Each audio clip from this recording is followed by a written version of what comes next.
Welcome in, you guys. I'm gonna play my Hello. yes, I'm gonna do our opening. Let me see if I can work this. I'm not doing very good today.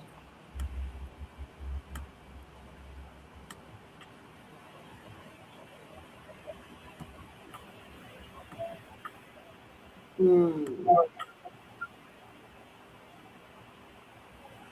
All right, I'm just gonna play my commercial.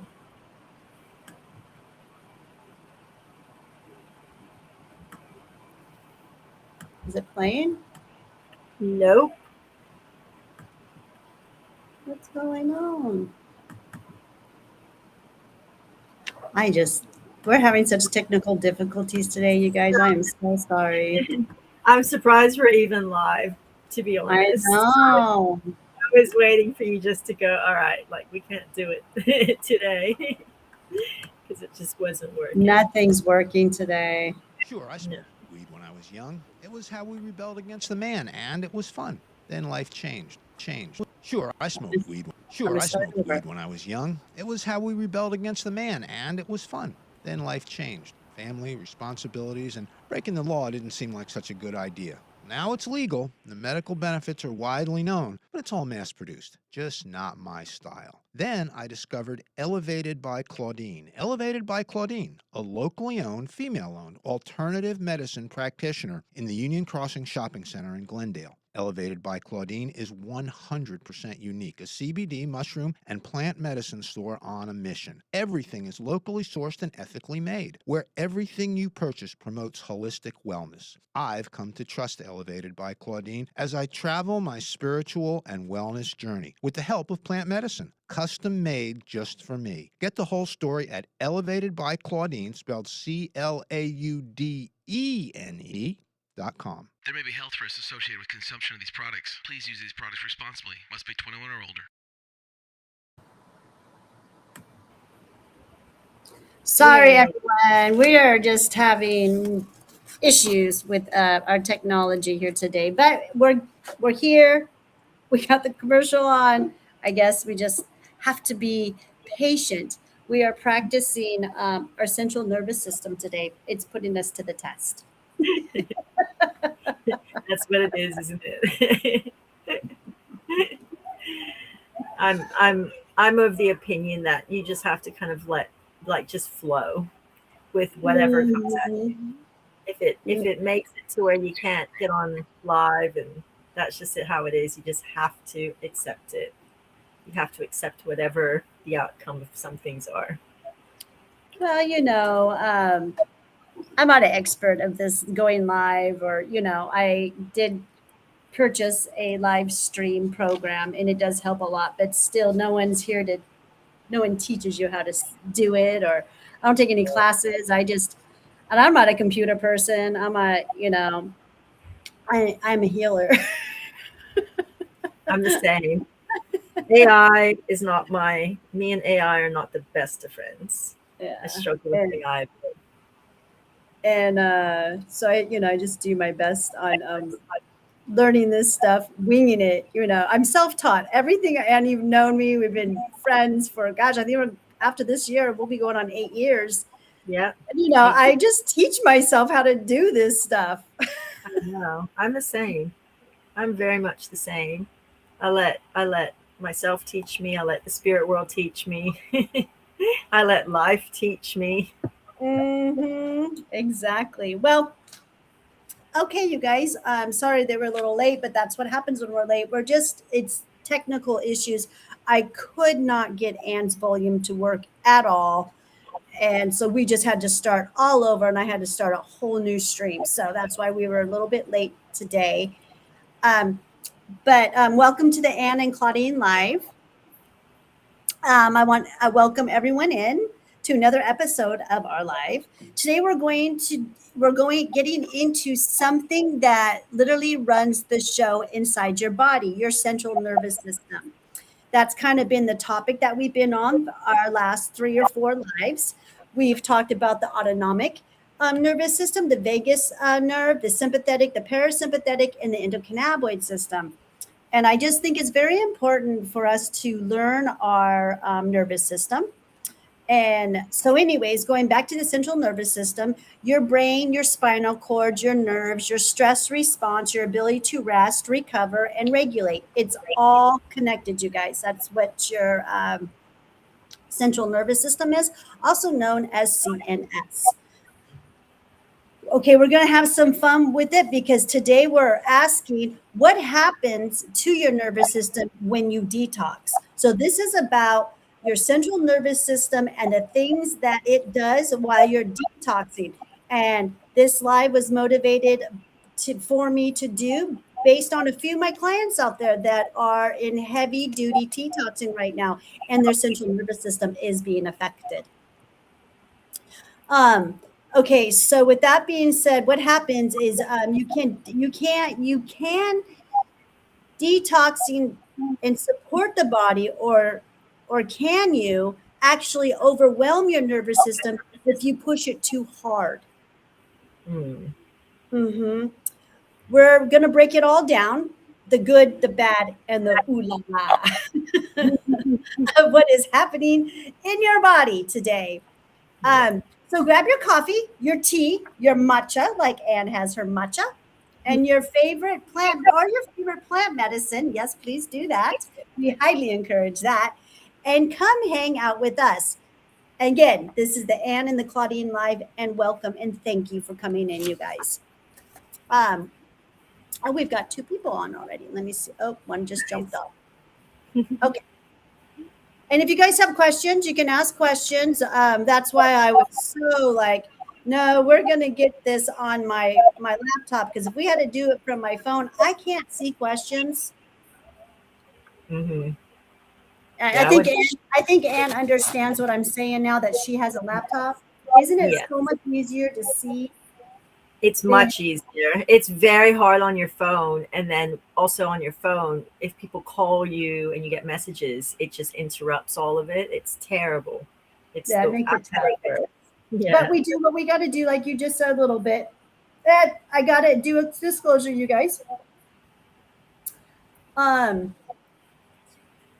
Anne and I are not doctors. We're not even in the medical field. She's from Australia, and I'm from Arizona, America, in Arizona. And we are not doctors. We are not nurses. We don't, like I said, we don't know much about medical field at all. She don't know Australian medicine. I don't know Western medicine.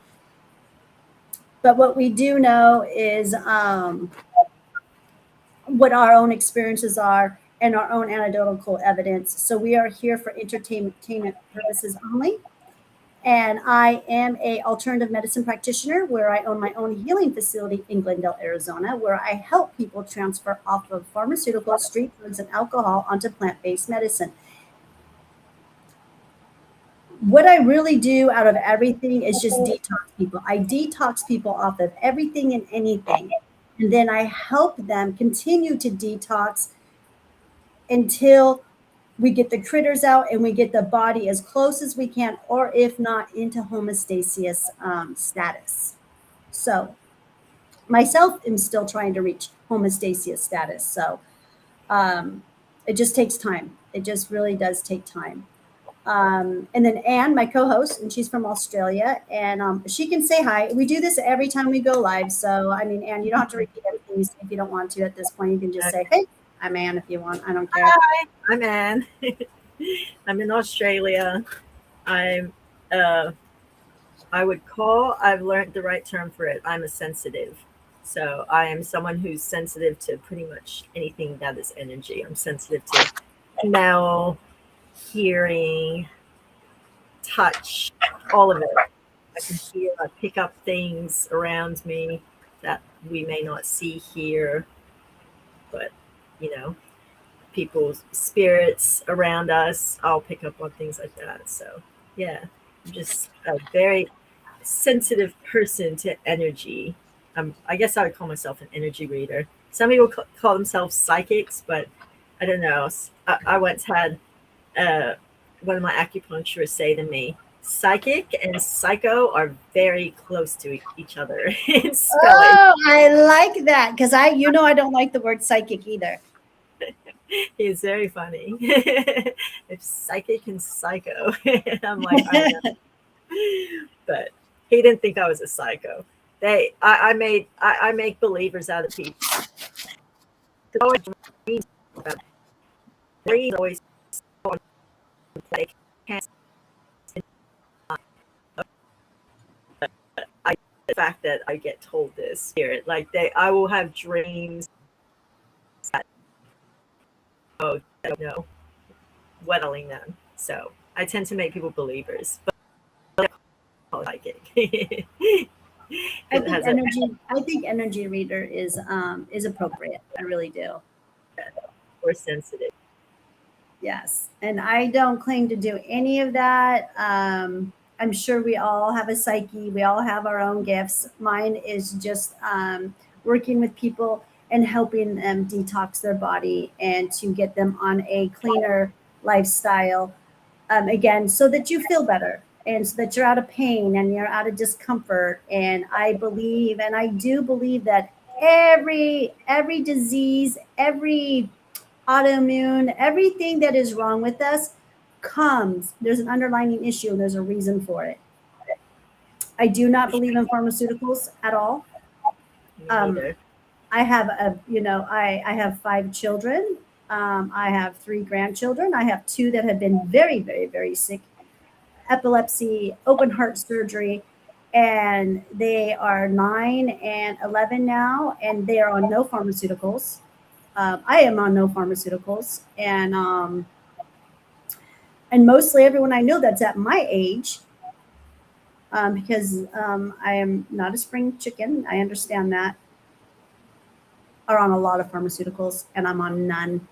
And I show up every day. Fine. I'm not in. I do have pain every now and then. Don't get me wrong.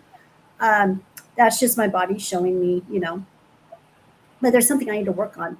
But I have cured myself from melanoma, cancer cells. I have cured myself from severe arthritis in my pinky. That's my recent healing that I did that I'm still excited about it, and I just can't stop dancing about it.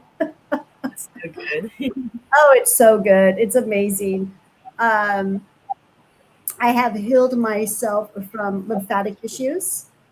Mhm. Gosh, what else has there been that I've healed myself from? I got a tumor out of myself. I have no idea where that was or where that was lodged, but I have pictures of everything, you guys do. And I cut Yes. it in half. I put it under a microscope. Evidence.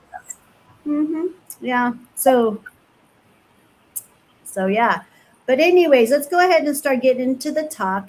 Today we're going to talk about something that literally affects everything we do, we feel, and how our entire body communicates.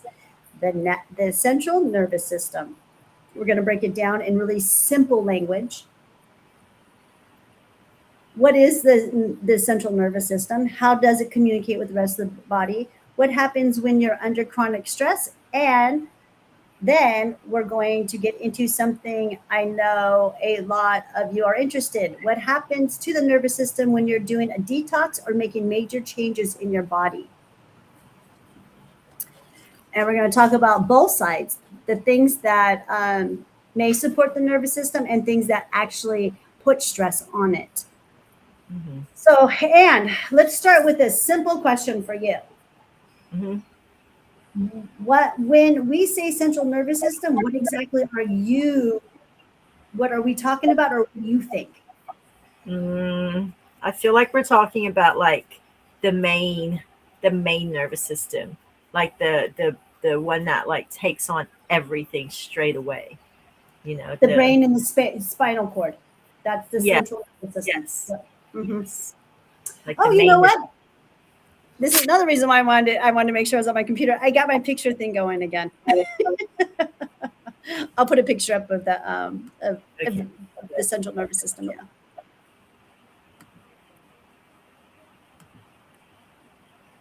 So if you ate human meat, that's going to affect the central nervous system the How's most. that one? I don't know if I can put 2. I have this other graph that I really like, this other image. Let me see if I can put that up.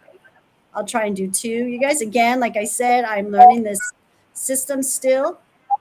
I I guess we can only put one up at a time. But that's that one. The blue or That purple? That one. The purple? Yeah. Okay. Because you got the nerve cell, you have the brain and the spinal cord. So you can see it good on that end. Okay. Well, the best of 25 is in the way of the feet and the legs.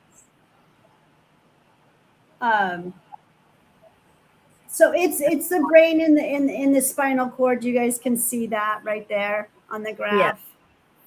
Yeah. Um, Just the bottom that's being cut off because of the best of 25. oh, sorry. I can take that off. It's just a QR code. Yeah, there we go. Okay. Okay. Okay. Are we all good? Okay. Thank you for your help. So basically, we can think of the brain as one major command center and the spinal cord as a major communication highway. Yeah. Clearly, right? Yeah.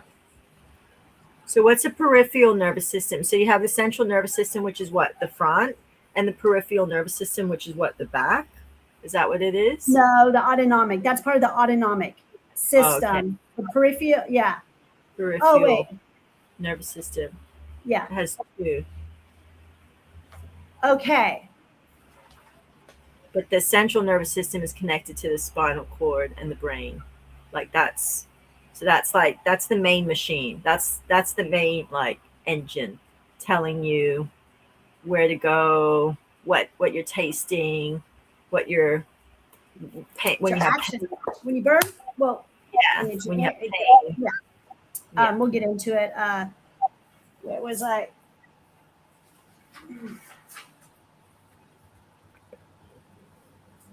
So Okay, if so you it's divided into so it's divided into the brain, the spinal cord, the peripheral nervous system, which nerves that extend throughout the body.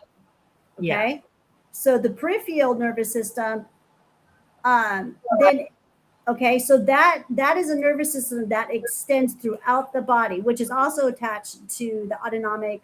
These are all connected. They're all connected one way or another with all the different systems that we've talked about. Autonomic, the vagus nerve, the parasympathetic, the sympathetic, the endocannabinoid system, all of that. Yeah. We're not going to focus too much on the peripheral nervous system at this today. We're just going to focus on the CNS, okay? Your body is constantly sending information to the brain, okay? Meaning your temperature, touch, pain, movement, balance, what you're seeing, what you're hearing, what's happening inside your organs. And your brain is constantly interpreting that information and sending signals back and forth. Yeah. Which that's also where the peripheral nervous system comes into play. So simple examples is this. Think about touching something hot, okay? Your sensory nerves detects that heat. That information travels through the nervous system really quick, doesn't it? Your nervous system processes it fast and your body responds by pulling your hand away really quick. Or if you touch something sharp or you step on something sharp. And it hurts, yeah. So, and we're basically talking about a two-way communication system here. Yeah. Yeah. I understand because it's your nervous system that's reacting and pulling back, and it's the central nervous system that's like computing what's happening, and then the nervous system reacts to what it's the central nervous system is computing in your body and receiving toward the brain and the spinal cord. I get it. I understand. So is this why when you eat human meat, it goes into your stomach, which I guess would then go into like, your spinal cord, your brain, like feed it. And then that's what affects the nervous system because the nervous system is then reacting to a substance that it doesn't, like it's not natural for the body to be receiving. No, it doesn't recognize it. It doesn't recognize it like yeah, like somebody else's DNA. Yeah.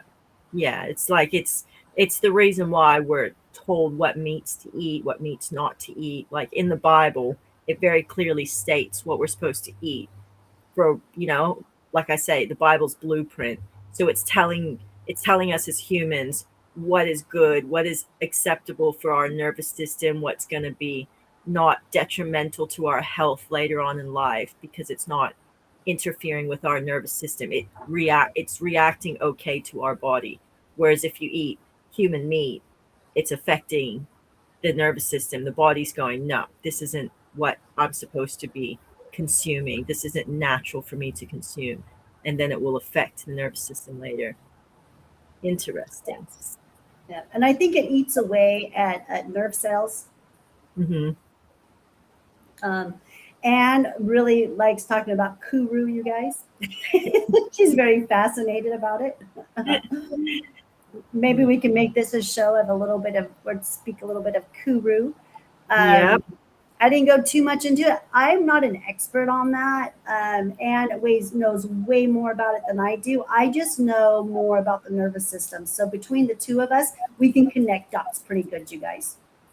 Mm. Well, That's how these lives got started because her and I would talk back and forth all the time, and people would hear us and watch us who would be around us, and they're especially on my end mostly would say, "You guys got to go live. You guys got to go live," and that's how these got created. So we're just really just two very, very, very good friends, twin flames, whatever you want to call us. There's a lot of titles out there that people like to call us in the spiritual world, but I just like to call we're just two very good best friends who just have so much in common, and we just love talking about all this stuff and trying to figure it out and connecting the dots.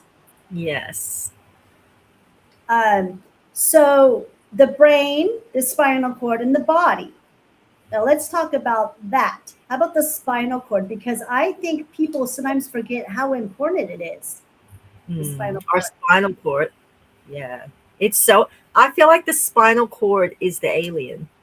That's how I feel. Because when you look at when a fetus, like when a baby first goes in the seed hits the egg, and when the baby first forms, the first thing that forms is that little spinal cord. It's like that's the alien. That's where all the technology and all the DNA, everything is all in that spinal cord. And I know when you're in your mom's stomach, and if your mom is not eating properly, or your mom's has taken like has taken maybe lots of heroin in her past and she's newly clean, sometimes a lot of times that will affect the baby when it first starts to form in the body, and it affects their spinal cord. And I know this because I have a very bad spinal cord due to my mom's health when she got pregnant with me, and doctors have like said, yes, this is what it is. Like that would be most likely why you have this issue.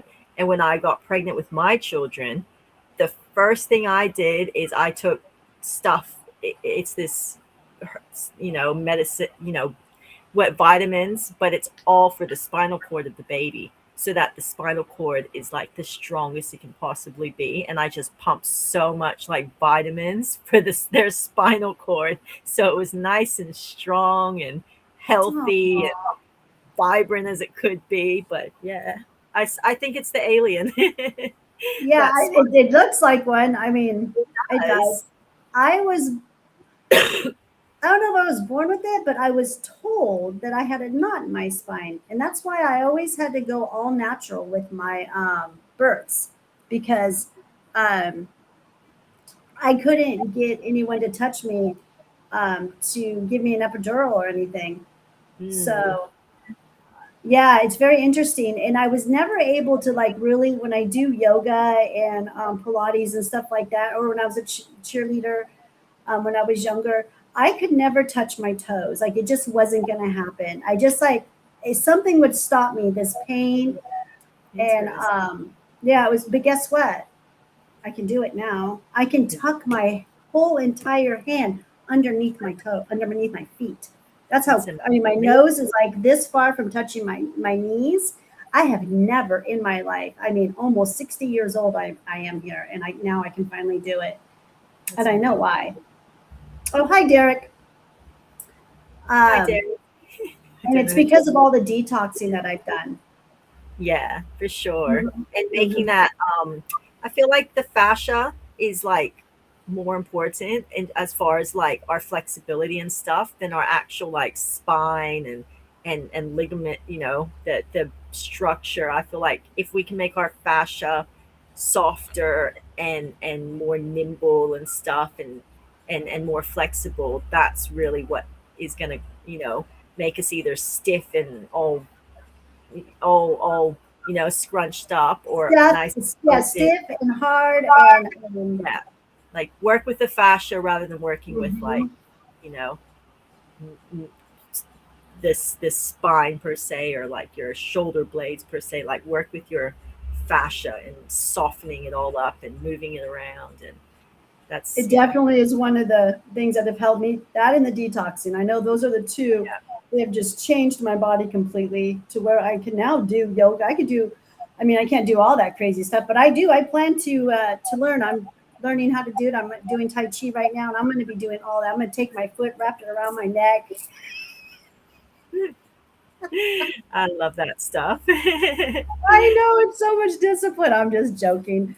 But I would be happy just to be able to bring him up. You know, it'd be pretty cool to be that limber. But I just me being able to touch my toes, I'm ecstatic with that. So I'll take it That's so as a good. win.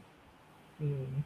Yeah, but your spinal cord, I feel like your spinal cord is more like the programming inside you more than is what it's like keeping you up. I feel like it's everything else is keeping you up. But they've always told us, oh, it's your spine. Oh, it's your spine. But it's like, no, take care of your spine like it's like your little alien. Take it's, Yeah, you because know, it does. Look at it. It does look like a little alien. And then you've got all the little God. nerve cells that break off to it. And And everything that comes out of the spine, like all that nervous system and all those, you know, cords and things that it then like attaches to, like it's attached to your entire body throughout. To me, it's like, yeah, that's the little creation that mhm, forms first inside you. It's just like an animal. Animals are the same, but like that's where it all comes out from. Is where it all that starts, yes. yeah. And I think people sometimes forget how important it is, you know? For sure. I just don't think we are. I feel as humans, we're just not in touch with our bodies enough. Like in Kundalini, they say you want to practice and have this stomach to brain connection. You want to actually like everything that's going in your body, you're understanding that it's connected to your head and it's stomach to head connection. And I feel like when I hear that, I'm like, I have that because I've had to, because of my health, been forced to have this connection. And I live by it now. It's become like who I am. But I think back and it's like, yeah, it's true. As humans, we don't have a stomach to brain connection. We are so like, it's just our head and then our body's just dangling there and we just like throw shit in it and then it's like oh, why do I feel sick? It's like, well, but we can't feel our stomach, like we don't know we're not feeling what's here and what's going into it, and then that like feeds everything else. But yeah, we're not very connected with our bodies, are we? In general, we're very disconnected Very from disconnected. And then, and you're right on the nose with the brain and gut connection, the spinal yeah, cord, very much yeah, so. Another thing is that the spinal cord is connected to the brain with much of the body, and it carries the nerve signals, okay, like reflexes. hmm, For example, if you step on something sharp, your body doesn't necessarily wait around for you to consciously think, oh, that hurts. I should move my foot. It don't work that way. That's not the way it works. It doesn't. mm, nah, Um, some reflexes can happen through circuits in the spinal cord before the brain fully processes the sensation. yeah, it's Hmm. true. I agree with that. Absolutely. Hmm. Our reflexes. Hmm. Uh, it's pretty amazing when you think about it. The Mm, body can protect itself incredibly quickly. mm. But we think we don't realize that our body is this machine. We think that we are our body. Like our brain, like the human ego doesn't, I don't know. I just see it so much. We're not registering that this is like, it's got its own protective where like it has its own thought that is very different to our human thought. What our bodies wants and and need for itself is very different to our human ego mind and what we think that we need for it. Like that's why a lot of us are not, going hand in hand together, and we're not in the best of places because we're our bodies need one thing and it has a thought to need one thing, but our human mind's making it and giving it the wrong thing because that's what the human mind wants. Does that make sense? It does. I always like to explain it like this. There's a reason why the brain was implanted. There's a reason why. Ego. Yes. Intellect, ego. Brainwashing. Mm-hmm. So when the body was designed, and we know there was a lot of, to me, there was a lot of hands involved when the human body was designed, especially as much as we have evolved to this day in 2026. Yes, the brain definitely was implanted, especially so we can have feelings. Mm-hmm. And feelings are not necessarily good. They're not. They're not. They're not. No. They're not. I don't think so.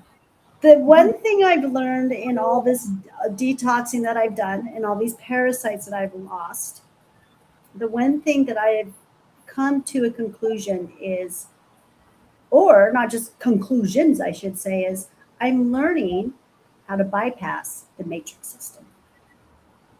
Mm-hmm. So I'll talk a little bit more on that down the road as I learn it, because I'm still learning it. I mean, I still got critters coming out, so I don't, maybe that always, I think, yeah, I think so too. I think reinfection is just part of being on this planet because I'm in such a dark planet with so many things coming at me in my air, in my water, in everything. So I'm just, I don't know. I think at this, well, I do know at this point, it's just about controlling it. And as soon as I get implanted, they got to go because I know how to get rid of them really quickly now. I'm very good at what I'm doing right now. So I'm really excited for bringing out my protocols and people coming in and start detoxing with me. But okay, so back to where we were at. Okay, so we talked about the autonomic nervous system. I'm going to hit on that for just a minute here. And we've talked about it, I think, in the last 3 shows that we've done, okay? The autonomic nervous system is the sympathetic nervous system, which helps prepare the body for action, increase alertness, increase heart rate, and redirects resources toward immediate action, okay? Then you got the parasympathetic nervous system, which is part of the autonomic system. You guys want to know more about it, go look at our other shows. We got really deep into that the last 2 shows. And the parasympathetic nervous system, when someone tells me they can't sleep or they can't rest or they can't shut it off, I already know that the parasympathetic nervous system is loaded with critters. Because that supports rest, digestion, recovery, and it conserves your energy.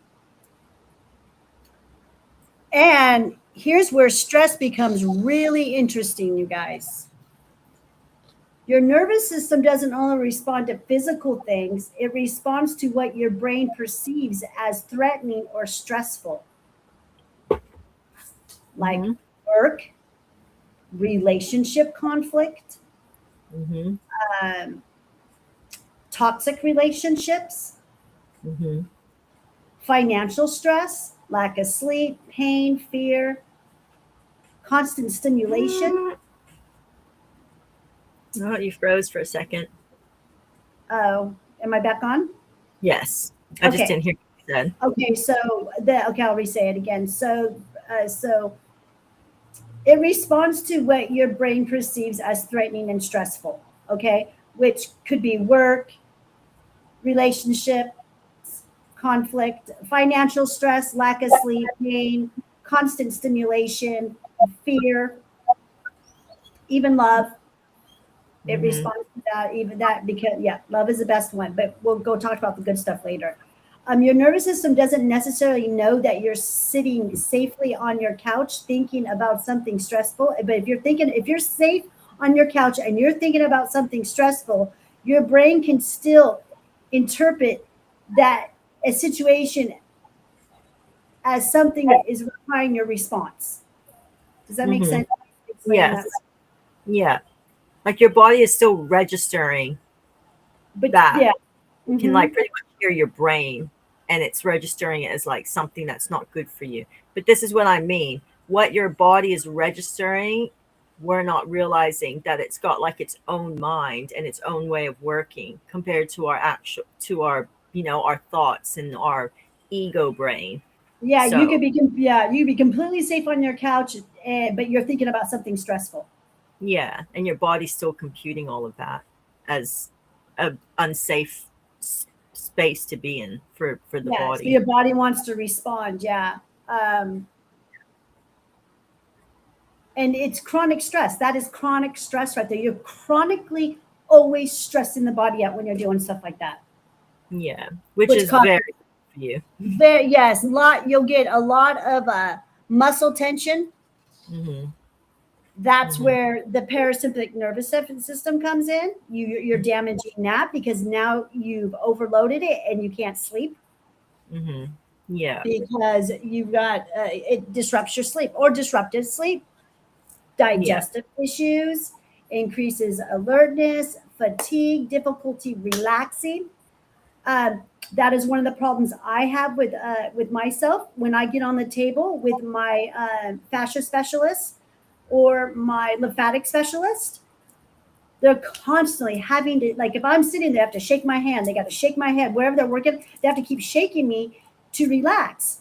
And I'm like, I'm so sorry. I have a really hard time relaxing. They're like, yeah, you do. Like I haven't been with a masseuse like that who has never told me, oh wow, you're really limber, you're really relaxed. Nope. I'm always just tensed up all the mm. time. Which Most of us are. yeah, I'm working on it. It's the fight and flight. And it's not that I'm sitting here and I'm thinking about bad things or anything like that. I don't do that. It's not what I do. I just kind of feel like when I'm on a table, I don't know who, this person's poking me, massaging me, hitting different areas of my body. They'll be massaging this and my whole entire right leg goes numb. So I'm like, oh, what's going on? My, I know. I don't get many massages on my body. I tend to always focus on my feet. Like I just always get foot massages, and I find that loosens up all the way up to my jaw because the fascia seems to tighten from my feet. That's what I yeah. find. It's No, I very think I think the feet and the hands. We've talked about this before. I think we've even done a live regarding the feet and the hands. They're so important. I do my feet and my yeah. hands. I take care of them. I do my own massages. I do all kinds of stuff between the hands and the feet twice a day and at Hmm. night and in the morning. Hmm. I yes, I scrub my feet with this special regimen that I do every morning with eucalyptus Mm, and that's coconut good. oil. I just love it. And it helps my feet so much. And my feet love it too. And I talk to my feet, my hands all the time. And move your toes, scrunch them in, scrunch them out, move them Put your fingers fingers. between your toes. Yeah. You've All. got fascia. Do this. You got fascia between your toes. Mm-hmm. Get a pencil and press down in there. You've got a lot of pressure points in there. You can hit a pressure point in there and you'll feel it in your head. You'll feel it in your Yep. jaw. You'll feel it in your Yep. chest. It's crazy. Yep. No, that's what I do because sometimes when I get body massages, I can feel like not as good afterwards. But the feet, I find, is like they can do no wrong massaging the feet, and it's loosens up my body more than the actual physical body massage is the feet. And it doesn't matter how they massage your feet hard, so they can never make you worse in your body by massaging your feet. If you get your feet massaged, you always will feel, you just will feel more relaxed in the body.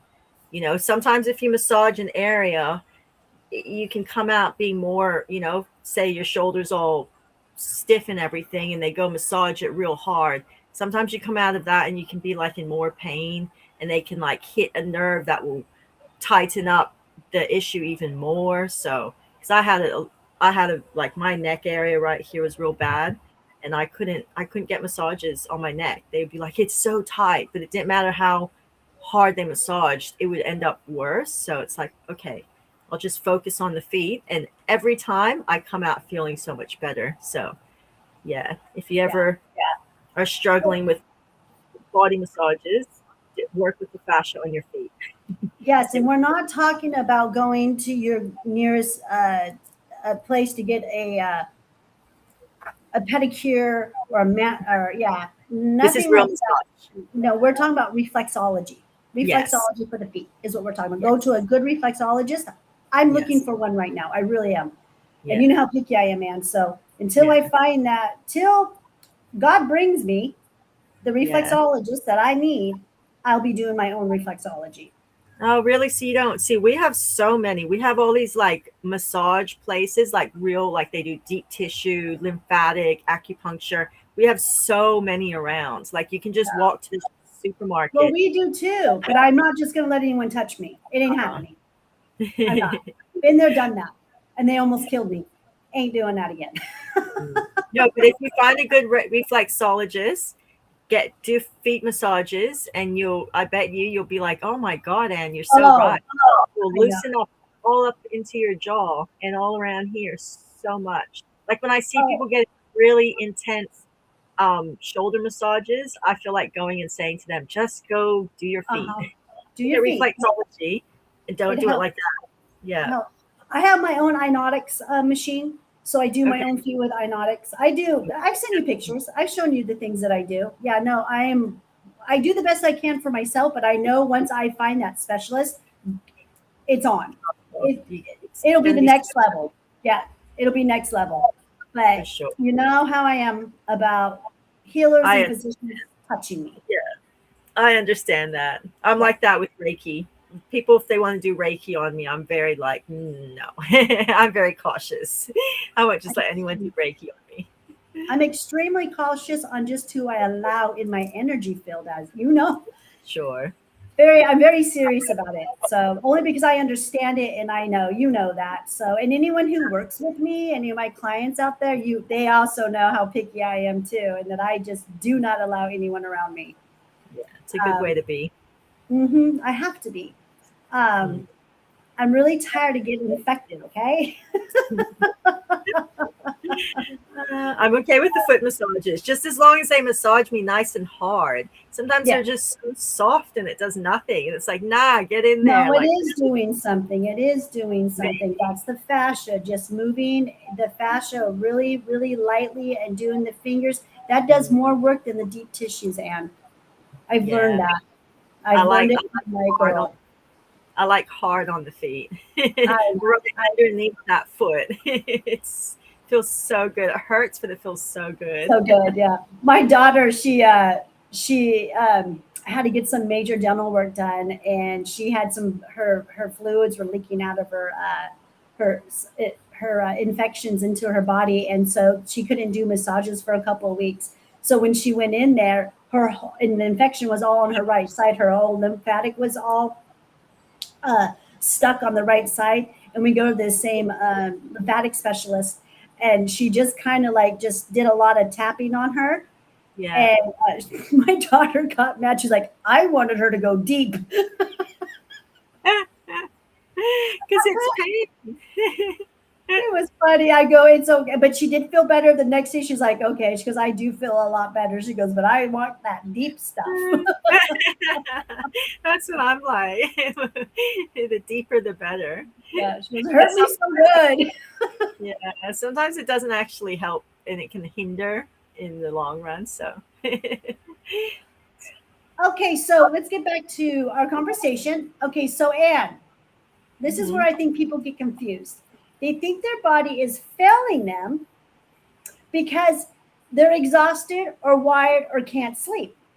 But sometimes the nervous system may actually be responding to the environment it's been experiencing.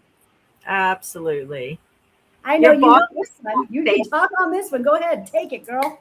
no, absolutely. Your body isn't failing you. Your body is just reacting to the environment that it's in. That's why it's like I say, it's so important to be aware of your body. So when your body starts to talk to you and is breaking down and having these issues, you go, instead of going, "Oh, why is it like sick? Why?"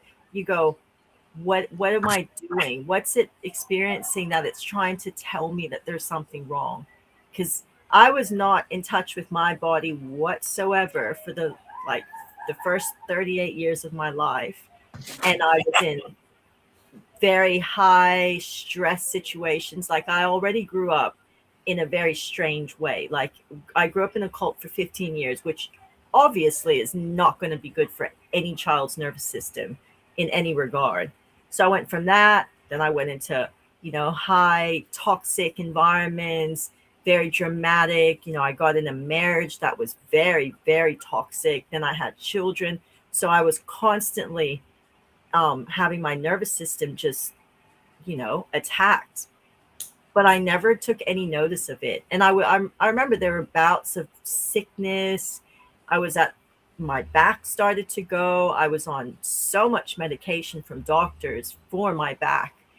And like now I'm not on any medication and I'm fine and I'm functioning. My back hurts, like Claudine says, we have pain, but I don't need medication to survive. But back then I did. But your back is your nervous system once again. So like I look at all these things that happened throughout, like as I was getting older, all these health issues that started to arise in my body. And I would just go to the doctor, get more medication, and it just got sicker. And it got to the point where my body pretty much was saying, okay, it needs to die. Like it cannot take any more of this kind of like physical, you know, everything, the lifestyle, everything that I was living in, my nervous system, everything just started to like break down and it couldn't handle it anymore. And I literally like, I guess pretty much died in a way. Like my body was so sick. My nervous system, like when I went to my acupuncturist, he goes, I have never seen trauma manifest out of a human body like yours. He goes, this is the worst I've ever seen. And there was no one fix for it. It was like I had to change my diet. I had to change the way I did things. I had to, you know, reset my nervous system. I had to learn to breathe, like just a very simple thing. I had to learn how to breathe through my nose. I didn't know how to breathe through my nose. I always talked a lot, gasped for air. So, like, all my chest and lungs had seized up because, I didn't understand any of these things about the human body. And something as simple as breathing through your nose, I had to go relearn all of it. So, I will be the first one to say environments, you can ignore them, but your body is not ignoring them. Your nervous system is taking in and it's remembering and it's storing every single trauma, every single stress. It's all getting stored in your body. Your body In is the like cells. It stores the it engine. in the cells. You Yep. cannot talk trauma out. I know I sound like a broken record. I say this all the time. You cannot talk trauma out, people. You can only move it out. Move Yeah. it, move it, move it, move it. You can go to a psychiatrist and to a psychologist, and you can go and get on all kinds of antidepressants and all kinds of pharmaceuticals, but you're not moving that trauma out. No. And I got to say one thing that I'm pretty proud of. I am really proud of is I have always known for a very long time, I'd say since I was a child, how important your back is. Didn't understand it all. 5 pregnancies, you guys, full term. Most of the time I went 2 weeks overdue. I did not have peanut babies. I had watermelons, huge watermelons. I'd gain anywhere between 50 to 90 pounds.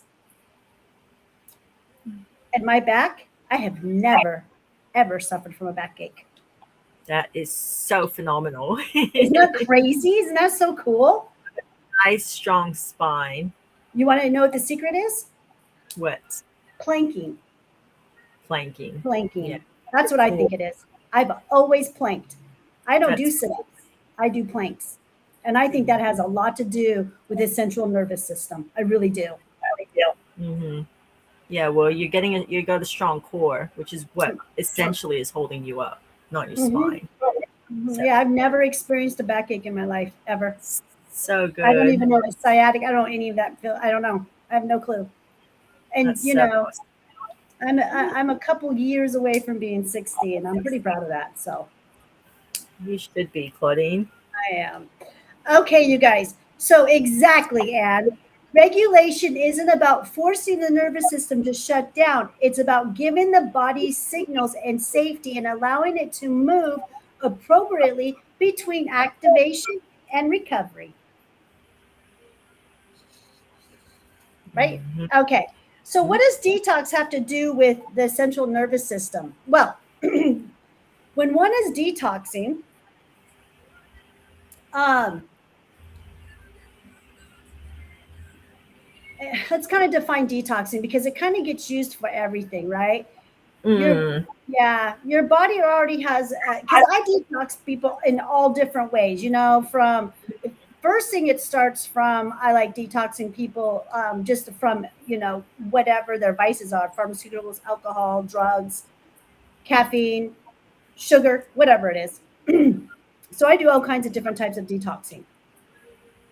So your body already has a system responsible for processing and eliminating substances, including liver, kidneys, um, your lungs, your stomach, um, intestinal tract, I guess you can say. hmm So when I'm talking about detox protocols, I'm really talking about changing something: diet, substance, supplements, fasting, medications, caffeine, alcohol, uh, pharmaceuticals, whatever is not servicing your body, okay, and Yeah. other and habits or other exposures, and these changes can affect the nervous system. Every change you do to your body will affect one of your nervous systems. hmm When somebody improves their nutrition, gets adequate hydration, sleeps better, reduces alcohol, or just quits alcohol. Don't even read. Well, you got to reduce it to quit it sometimes, right? Yeah. Um, People. Another substances and remove something they're reacting poorly to, they may feel better, right? hmm Possibly improvements can include better sleep, steadier energy, better natural energy, improved concentration, better moods, less stimulation, feeling more regulated, feeling good in your body. But this is where we have to be careful. The bad side of detoxing. Sometimes it can be extremely uncomfortable. Not every unpleasant symptom during a detox means toxins are leaving your body. Mm. That's why it's so important before I do any kind of detoxing, redox to detox has got to come first. If I know someone can put their body in redox, then I know that they're able to do the detox, that they're committed, that they're hmm serious. Because the redox to detox is kind of like the test, if they can do that. Um, so it means toxins are leaving the body. That's an important line, important thing about the body, I should say. But the symptoms can sometimes come from the process itself. Dehydration can contribute to it. hmm Whenever detoxing from anything, hydration is like, I think it's key, especially if you live in a hot area and you sweat a lot. hmm It can contribute to headaches, dizziness, fatigue, difficulty concentrating, and all of this has to do with if you're detoxing, you're pissing off the critters. They're getting pissed because you're not feeding them what they want. Okay. So they get pissed, they get irritated, and they start to die off inside of you. or they pee inside of you. This is all real stuff. This is what happens. Poop inside you. Yeah. Oh, they poop inside you. They lay their legs inside of you. They do all kinds. They build a home inside of you with biofilm. They do all kinds of stuff. But when you're uncomfortable and the detox seems like it's not going, very smoothly, that's normal. That's die-off. It will cause the fatigue, the difficulty of concentrating, dizziness, dehydration, all of that stuff, electrolytes, low blood sugar. Um, there's fasting. Fasting comes into play too. When you're fasting, your blood sugar can get lower. Drastically reducing food intake can cause shakiness, weakness, irritability, difficulty concentrating. It causes sleep disruption. If someone is sleeping poorly during a protocol, the nervous system can become much more stressed. So you just start to stress that nervous system out. All this stuff is going on. And that is also what causes withdrawals. When someone's withdrawing from whatever it is that they're addicted to. Another part, withdrawals are from the body not getting what it's used to. And again, I'm going to go back to because you're pissing off whatever it is you were feeding, the archon, critter, the parasite, whatever was in your body. A withdrawal and die off to me is kind of the same thing. Does that make sense?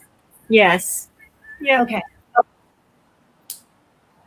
And withdrawal, this one's extremely important. If someone has been using a substance or medication regularly, suddenly stopping it can reduce withdrawals because the nervous system has adapted to that substance. Again, it all goes back to what you're feeding. What's in your system? What's in your nervous system? Because believe it or not, critters can overtake your nervous system. We've done a show on this before. They get in the brain. They get in the central nervous system. Yep. They go everywhere. They're everywhere. Depending on the substance, withdrawals can involve anxiety, insomnia, headaches, tremors, sweating, agitation, puking, diarrhea. What else is there that withdrawals does? Body aches, body pain. Shakes, tremble. Very uncomfortable. It can make people very uncomfortable. The number one thing that I hear from people who are detoxing off of opiates, the reason why they can't get off of opiates or heroin is because they're scared of the detox. They're scared of it. They're scared of the withdrawal symptoms. Yeah, I went through all that. Yeah. I was on very strong Oxycontin and came off it. Yeah, it is. It's hard. I will admit, you sweat, your body feels so irritable, like you just want to go there and get the pill and put it in your mouth so that everything just stops hurting in your body. But it's withdrawals are not fun. It's brutal. It's very brutal. But you're not going to die. Nobody dies from die-off or withdrawals except for when people are detoxing off of benzodiazepines and alcohol. Those are the two withdrawal symptoms that can kill you. So anyone who's withdrawing those two things, oh shoot, hold on. I forgot to plug in my battery. Yeah. Hold on. Let me make sure. Yeah, my battery just went dead. We should be okay though. Do we have any more comments? I'm sorry. I'm going to check and see if we have more comments, you guys. No.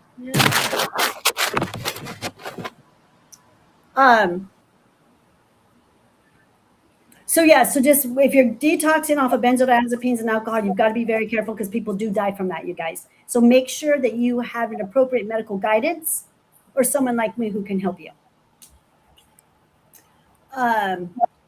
And I'm not a doctor or nurse, so when you come to me, you're just getting someone who does this. I feel like doctors and nurses aren't really very good with this kind of stuff. I went to my doctor many times with health issues, and he was not very helpful.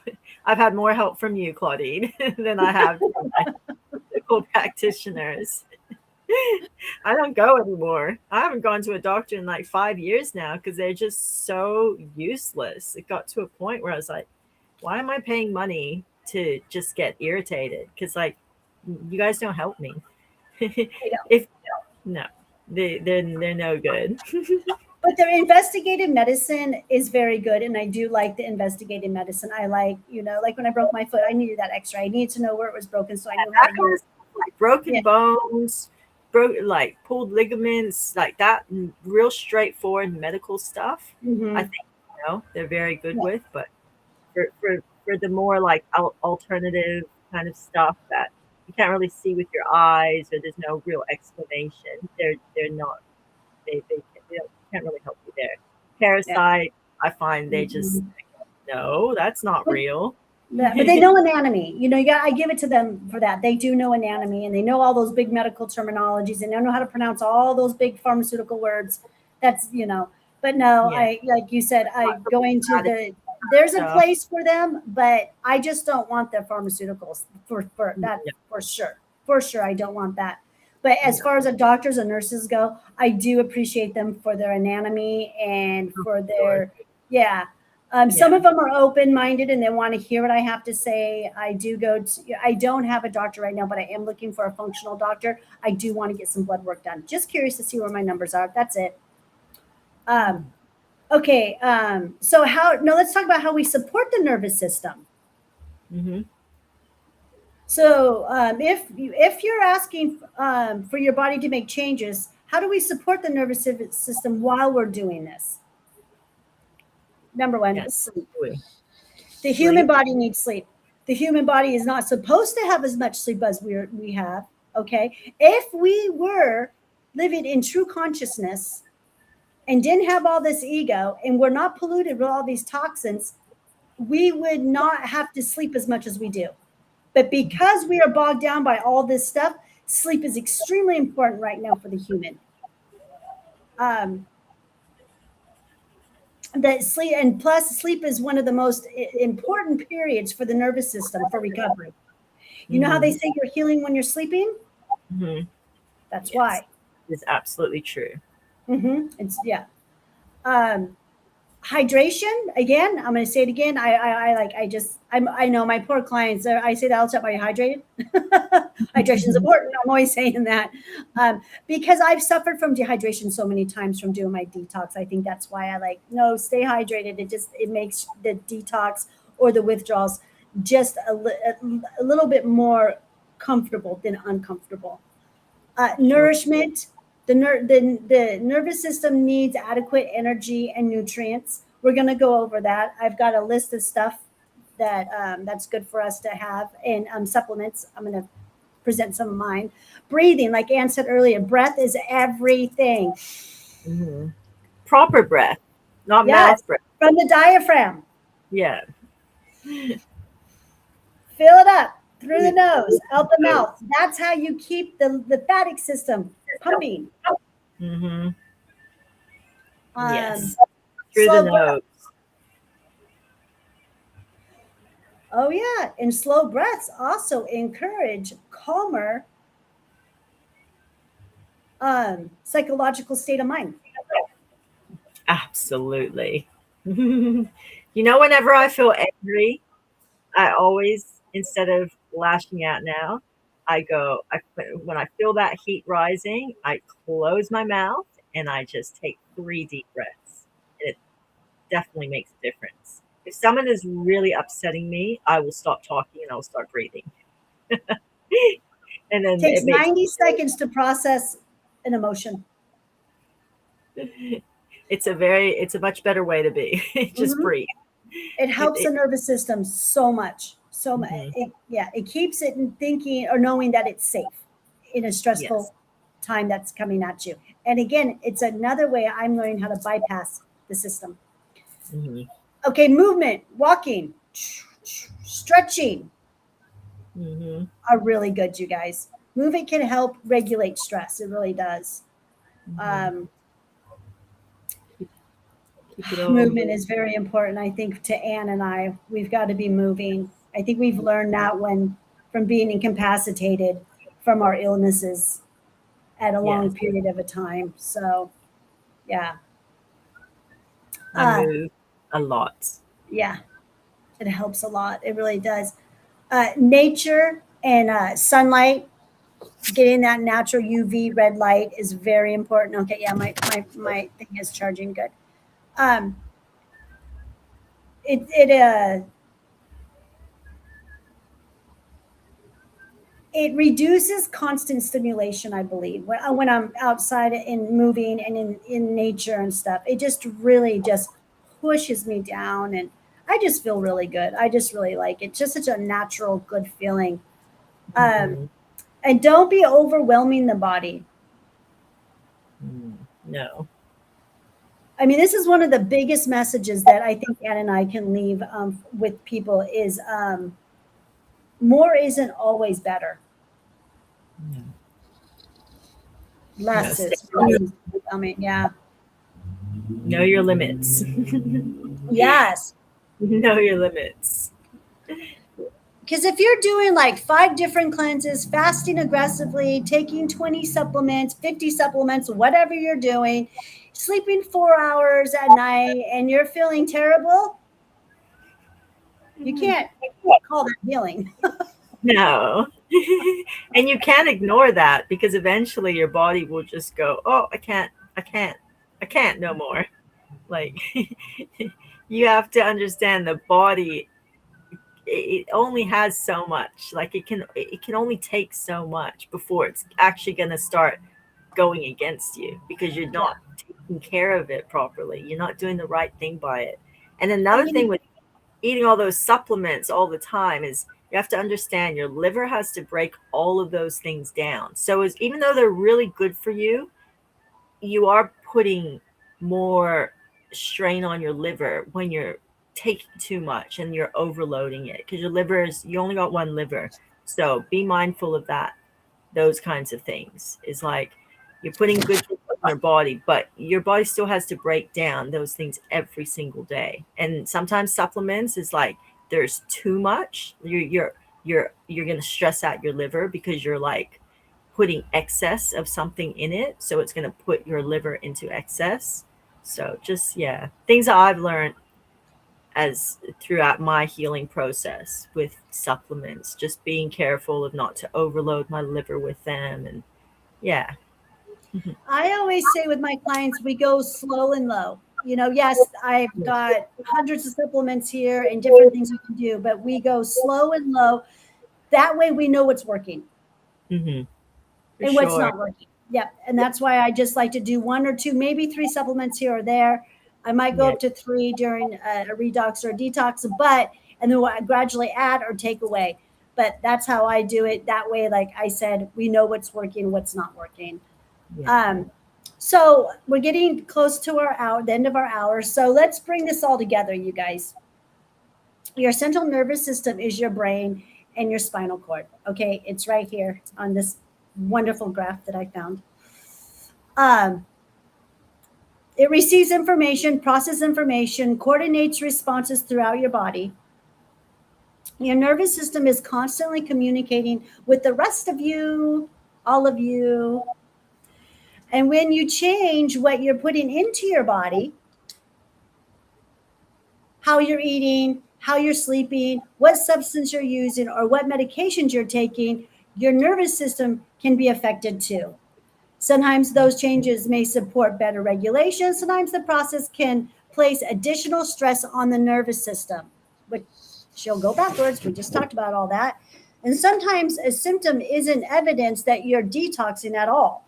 It may be your body telling you that something needs to change. Mm-hmm.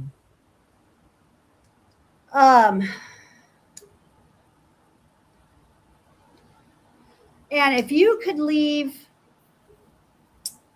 everyone watching or who's going to watch this live with one message about their nervous system, what would it be for you?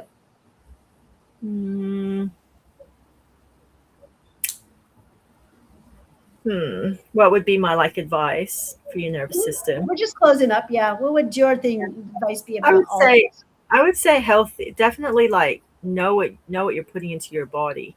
That it's helping feed that whole system inside you, and helping it work better for you is what I would say is probably my biggest thing that I do, is everything I'm putting in my body how is it reacting with my body? Because to me, what I'm thinking is not so much the answer, it's how my body works. So if my body's working healthily and it's reacting healthily to things and it's calm, that tells me I'm doing the right thing. I'm putting the right things in my body. I'm exercising the right way. So that's probably what I would say. Pay attention more to the way your body is reacting to your lifestyle and how it's, you know, how it's working and how it's feeling, how it's reacting to situations. Is it, you know, is it in a toxic situation and it's, you know, not thriving very well? Like just being in touch with with your body more than I like just your brain telling you what to do, you know. I like that. And I guess pretty much it just sums it all up, but like what we've been saying, you know, over and over is listen to your body. Don't fight your body. No. Yeah. And don't eat When human meat. yeah, don't need you need. Don't be Your a neighbor, cannibal. Don't become like Hollywood people. Because well, we didn't touch on that is well did a little bit, but if you like cannibals get these issues like kuru and stuff, which is something that attacks your nervous system, and it's through cannibalism that you get this disease. And it's well known in like tribes and stuff. Um, it's a very common disease that they contract is kuru because they are cannibals, like cannibal tribes and stuff. It's one of the diseases that is very like common in their tribes. They get kuru, which is like a nervous system disease. it And is. yeah, And you and only get it from eating human brains, actually. Human and human brains. I guess the severity of it, and there's like different levels of it based on what part of the body's parts that you ate. yeah. Um, and I'm reading a book. I've been reading a book. It's let me go grab it real quick. And this is why we're seeing lots of celebrities, you know, get these weird nervous system, rare nervous system diseases and stuff. Like you got Celine Dion, who's very openly um, talked about her nervous system. I think she calls it like stiff people syndrome or something. But it really the you know the medical actual disease that she has is kuru, which is you get from eating human meat. Then you got Bruce Willis, who's another one who has a rare brain disorder, which is like similar to Alzheimer's. It's a neurological attacks the brain and the nervous system.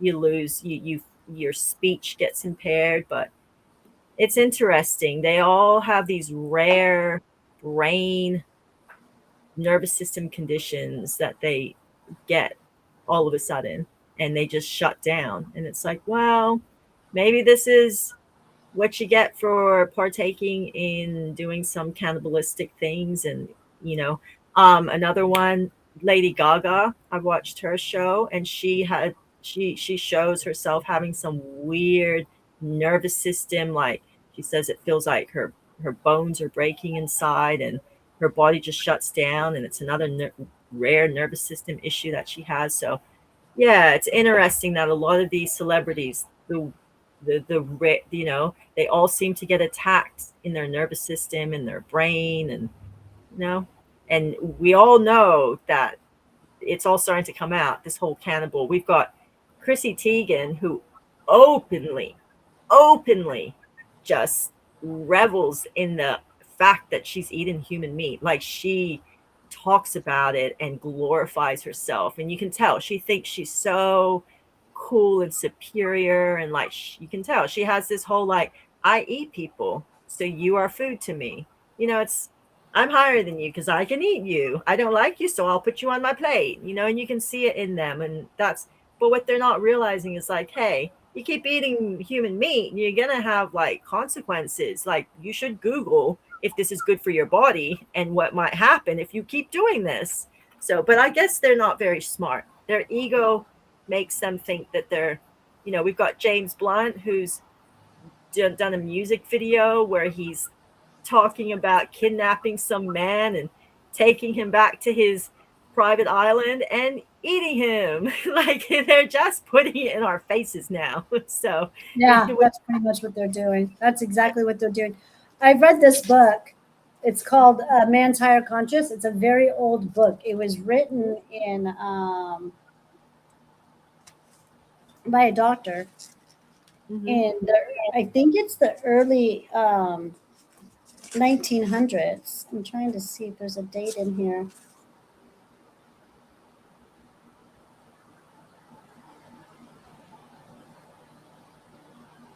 Do you think that these It people says eat? 1910. Yeah, it says 1910.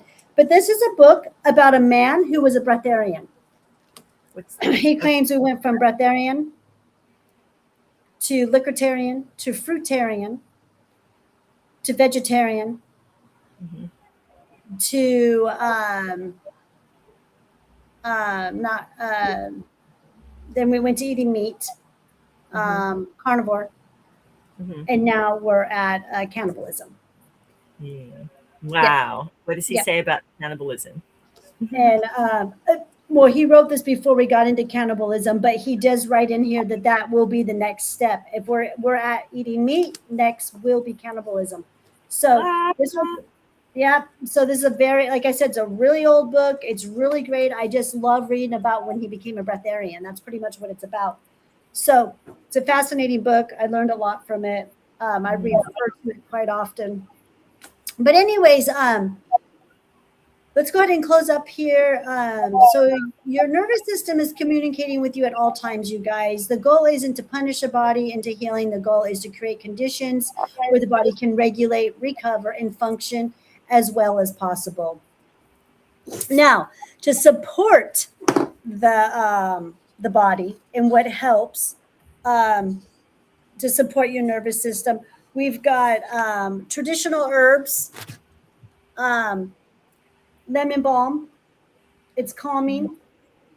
Chamomile, traditionally used for relaxation and sleep. Passion mhm. flower, which is also Mhm. good to smoke. Lavender, ashwagandha.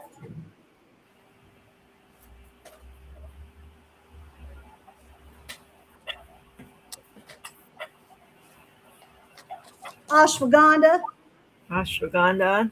ashwagandha. I want to make a song of ashwagandha. I love that word. Um, so I have it elevated by Claudine dot energy. Mhm. Black seed oil, Black seed oil. Yep. Another great one. tulsi, which is holy basil, which Anne knows a lot about because Anne is from Thailand. Anne, Mhm. what's the difference between holy basil and regular basil, sweet basil? The taste and the way the leaf looks. Did you know that holy basil is an adaptogen? What's that mean? So it's An like a adaptogen is something that takes down the stress level in the body and brings up the immunity. ah That's what yeah. mushrooms are. Okay. Mushrooms are also adaptogens. You've got skullcap, California poppy, valerian root, and ginkgo biloba. Hopefully, I'm saying that right. Mhm. That's studied for that's really good for cognitive function. And Mhm. then we've got mushrooms. Mushrooms are adaptogens. Interesting. I love And mushrooms. Mushrooms I are know. wonderful. So I got my mushrooms all right here. Hold on. I just got a couple products here, you guys. And Now, Claudine's mushrooms are beautiful. They are thank you. beautiful, wonderful energy to work with. Thank you. Very safe. Yes. So when it comes to mushrooms, you got lion's mane. That one is brain and cognitive, brain and stomach connection. Okay, Got that's what gotten brain lion's mane is connection. good for. Reishi is traditionally used for relaxation, balance, and sleep support. Reishi is the mushroom of immortality. It does everything. You got high blood pressure, brings it down. You've got low sugar, brings it up. It does everything that you need to do, that needs to happen in the body. It's an amazing adaptogen. Cordyceps, love cordyceps, used for energy and stamina and endurance. It literally will bring all that. If you're working out, it brings it up. Cordyceps is what I call the workout mushroom. Turkey tail. Turkey tail, I call that the cancer mushroom, okay?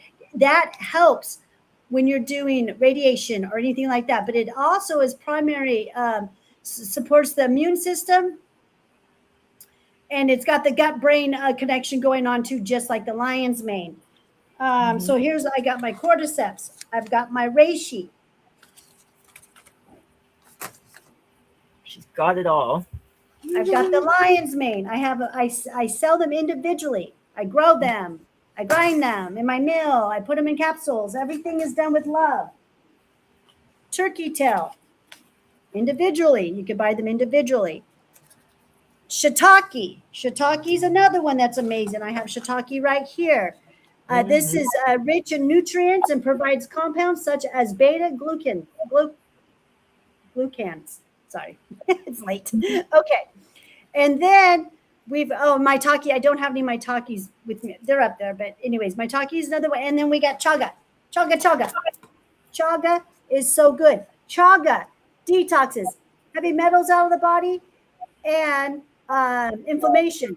You want heavy metals out of the body? Heavy metals is one of my detoxes because heavy metals is what the critters eat. They create pathogens. Live in, make their home. Yep, that because they use the pathogens. The pathogens are germs. That's what they are. So they use that to create their home. So, and then this is a hydrating mushroom. I love this mushroom. I know you know it, Anne, because you made some soup this year. White fungus.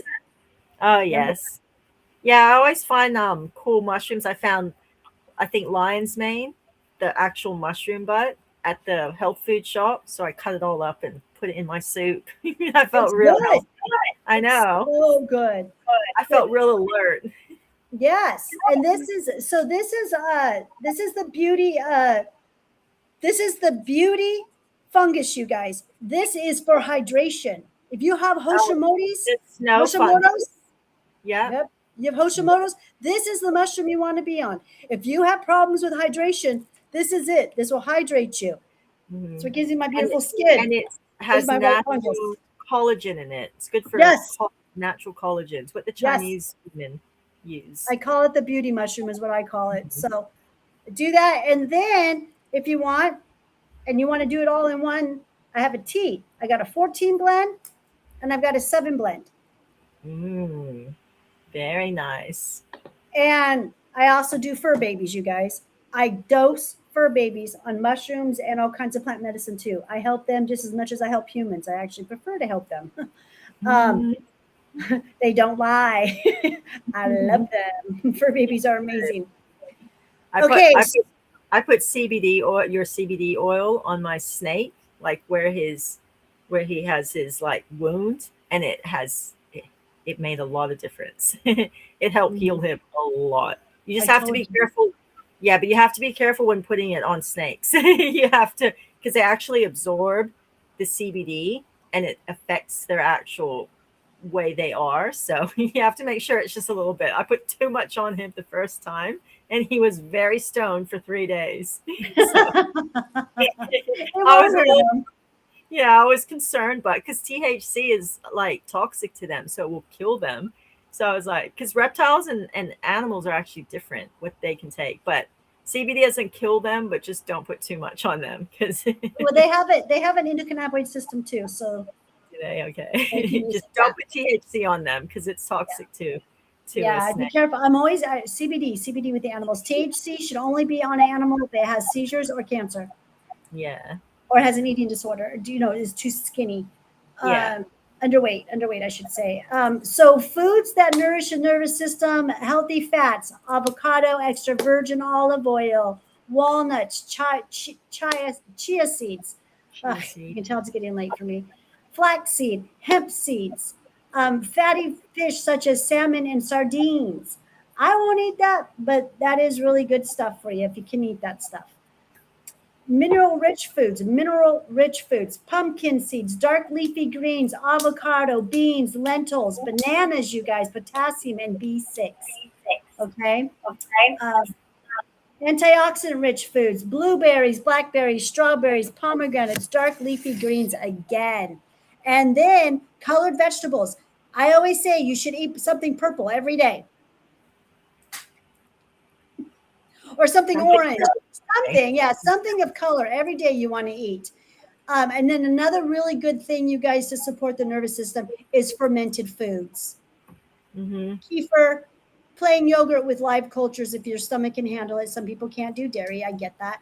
Sauerkraut, kimchi, and fermented vegetables. Mm-hmm. And then again, the basics. Don't forget your sleep, hydration, adequate nutrition, movement, sunlight, breathing, connection, managing chronic stress. Anything else? Am I forgetting anything here? I think that's about it. Mm. Right? Yeah, that's it. Yeah. I think. I don't know. Who knows? But okay, we went over a little bit, but I did want to finish this last nervous system talk. So that way, hopefully, on our next show, we might get more into Kuru and what that is all about.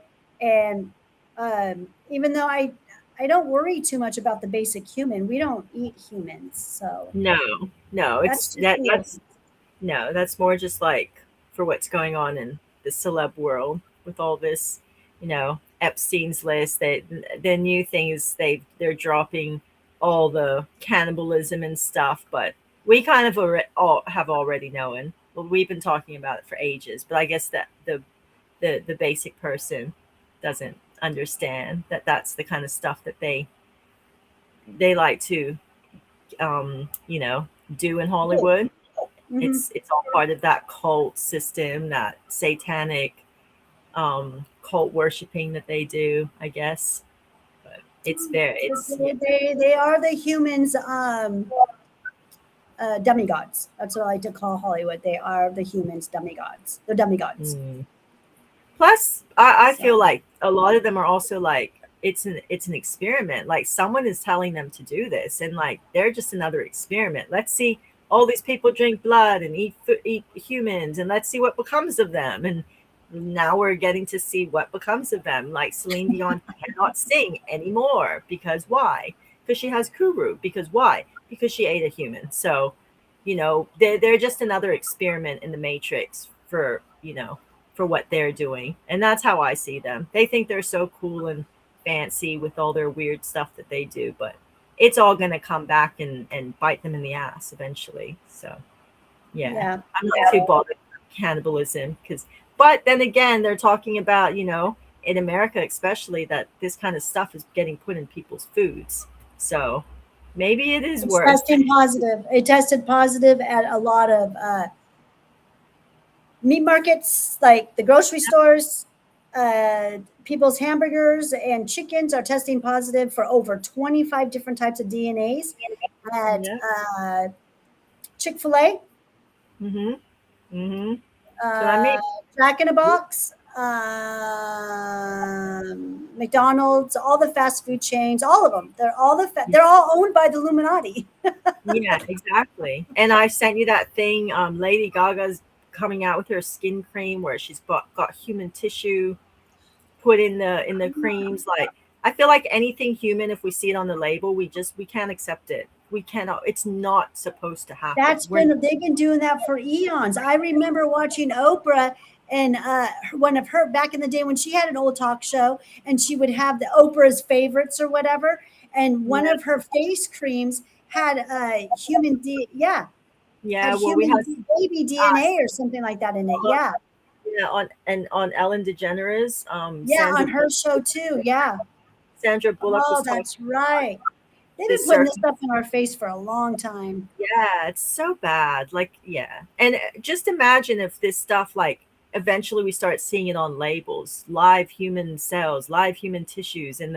If we see that, we cannot partake in that stuff. We cannot accept that as normal because they will try and make it normal. But They will try, they've been trying to make it normal.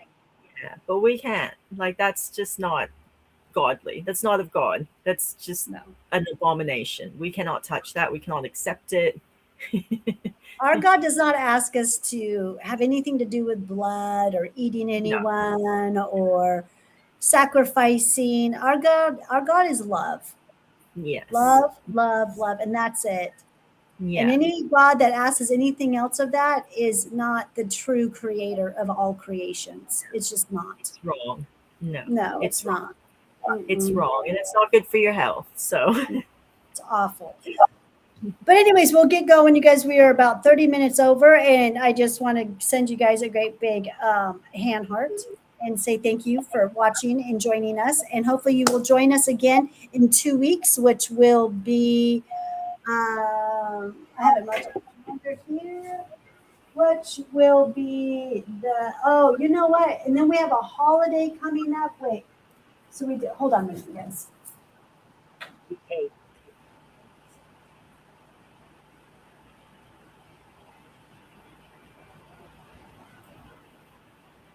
So we come back on the 14th.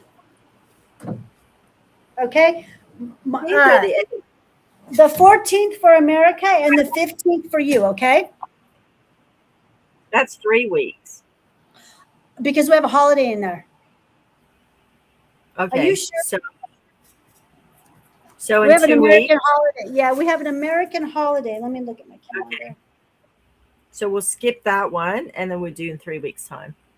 So we've got, okay, I see what you're seeing. Okay, so we would be not that week.